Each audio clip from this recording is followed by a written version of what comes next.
இருக்காங்க? எல்லாருக்கும் தமிழ் புத்தாண்டு நல்வாழ்த்துக்கள். எல்லார் வாழ்விலும் மகிழ்ச்சி பொங்கல். சில சின்னதாக கன்னியாகுளம் போட்டுனேன். அப்புறம் சமையலுக்கு ரெடி பண்ணிட்டேன். வாழைக்காய் நறுக்கி வேக வச்சு எடுத்துட்டேன். அப்புறம் சாம்பாருக்கு கொதிக்க விட்டேன். பூசணிக்காய் போட்டு சாம்பார் பண்ணலான்ட்டு. அப்புறம் பானகம் நீர்மோர் கரைச்சி அப்புறம் வடை பருப்பு எல்லாமே ரெடி பண்ணி வச்சுட்டேன். வடை மிக்ஸ் எப்போதும் போல் ரெடி பண்ணி வச்சு அதையும் பசஞ்சு வச்சுட்டேன். இன்றைக்குமே இந்த பாத்தில் வந்து பானகம் நீர்மோர் வடைப்பருப்பு நெருதி பண்ணுறது வழக்கம். அவியலுக்கு நான் வந்து இன்றைக்கி சவுச்சம் பூசணிக்காய் கேரட்டு உருளைக்கிழங்கு தான் இருந்தது. அவரைக்காய் பீன்ஸ்லாம் எல்லாம் இருக்கிற காயை வச்சு அவியல் பண்ணலான்னு முடிவு பண்ணேன். வடை மாவு நல்லா ஊறினோடனே இந்த வடையை தட்டினேன். வடை நல்லா சூப்பராக கிறிஸ்பாக வந்திருந்தது. பூசணிக்காய் சாம்பாரை கொஞ்சம் தேங்காய் அரைச்சி விட்டு பண்ணால் ரொம்ப டேஸ்ட்டாக இருக்கும். இன்றைக்கி நம்ம அதில் பூசணிக்காய் அரைச்சி விட்ட சாம்பார் தான் பண்ணேன்.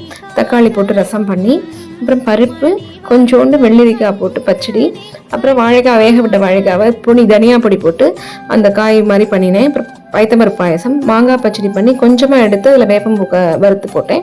அவியலுக்கு தேங்காய் பச்சை மிளகாய் வரமிளகா ஜீரகம் அரைச்சி இறக்கினவுடனே தயிர் சேர்த்து தேங்காய் நோட்டெலாம் சூப்பராக இருக்கும். கோலாகலன்னு அபிஷேகம் பண்ணிவிட்டு பஞ்சாங்க மந்திரம் வாசிச்சோம். அப்புறம் நேவேத்தியம்லாம் ரெடி ஆனோடனே நானே நேவேத்தியம் பண்ணிட்டேன்.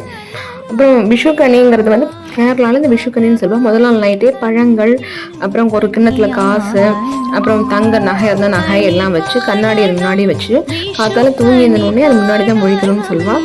இன்றைக்கி திருக்கோளூர் தேகலேஷ பெருமாளுக்கு தெப்போத்சவம். நான் போட்டு இந்த வீடியோ பிடிச்சிருந்தா லைக் பண்ணுங்க, ஷேர் பண்ணுங்க, கமெண்ட்ஸ் சொல்லுங்க. தேங்க்யூ ஃபார் வாட்சிங் மை சேனல்.